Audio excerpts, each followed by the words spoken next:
एक मिनट, आप अपना नाम बताओ। सिमरन अग्रवाल। कहाँ रहती हो? भड़गामा। अच्छा, भड़गामा से आए। जी सर। भड़गामा में भी मेरे को नहीं मिलने दिए, 3 बार चेकिंग किए, बाहर निकाल दिए। एक चीज बताओ, मैं भड़गामा पूरे विधानसभा में 3 बार घूमता रहा, आप यहाँ आने पीछे रोका है आपको? एसपी सर आपके पीछे हैं, उनसे पूछिए, उन्होंने 7 बजे का ये क्या तमाशा है? इसको भड़गामा आपने कौन रोक दिया?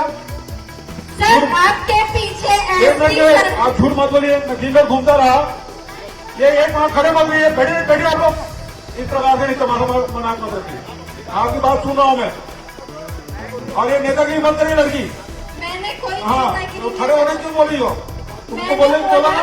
इसको मालूम है। हाँ, मैं जब सार्वजनिक रूप से सबसे मिल रहा हूँ तो आप बोलते हैं एसपी पूछो, कैसे रोक लिया कोई एसपी?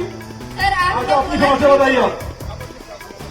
जिसमें किशोर कुमार केवट सर इन्वॉल्व है, धरने से पूरा एविडेंस ही गायब कर दिया गया, जिसमें सीसीटीवी फुटेज, मेरे पति का लिखा हुआ बयान, जिसमें साफ साफ लिखा था कि उनके पिता के द्वारा मेरे ऊपर हमला करवाया गया था। उसके बाद विमलेश सर का मेरे पास ऑडियो वीडियो सब चीज है। झूठा बयान बना के मेरा, मेरी बहन का और मेरी भाभी का लगाए हैं। क्या हुआ क्या है? ये सर मेरे परिवार ससुराल वाले मेरे ऊपर यानी बार बार हमला करवाते हैं, और मेरी बेटी का भी 2 बार हत्या का प्रयास कर गया। कहाँ ससुराल आपका? अंबिकापुर। और मैं के भड़गांव। जी। अच्छा, तो एफआईआर कहाँ कराई? भड़गांव में सर। अब क्या जी सब कार्यालय जा जा। घटना कब की है? घटना सर 2020 से लेकर 2022 तक होते आ रहा है। 2030 से लेकर 2022 तक से आपके ससुराल वाले आपको प्रताड़ित करते जी हैं? सर। और आपने एफआईआर कराया? जी, मेरे को चलती ट्रेन से भी फेंक दिए थे, उसका भी साक्ष्य है।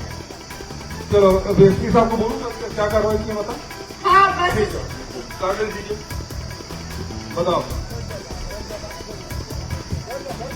सर इसमें जो है इस साल में जो है 2022 में केस रजिस्टर कराया, उसमें 498 केस रजिस्टर हुआ है। उसके बाद इसके जो है पति और उसके साथ सास और जो है एक और व्यक्ति, 3 लोगों को गिरफ्तार करके माननीय न्यायालय प्रस्तुत कर दिए गए, और चालान भी माननीय न्यायालय प्रस्तुत कर दिया गया है इस केस में सर जो है। और इससे पहले भी जैसे ही जानकारी हुई है, 2 केस अलग अलग जगहों में अलग अलग लोगों के साथ जो है रजिस्टर कराई थी। 376 का केस था जो है, उसमें जो है वो विभिन्न उसमें भी कार्रवाइयाँ हुई हैं, जो थाने से जानकारी मिली है सर।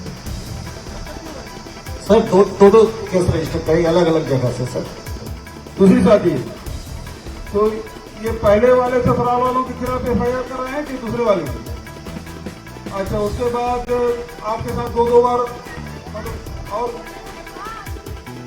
वो भी कार्रवाई होगी। अभी 498 केस हो गया, कोर्ट में हो गया, चालान प्रस्तुत हो गया। अब क्या चाहती हैं आप? एक काम करिए, आप न्यायालय में इन लोग जो पुलिस वाले हैं ना उनके खिलाफ शिकायत करवा दीजिए। ठीक है, धन्यवाद।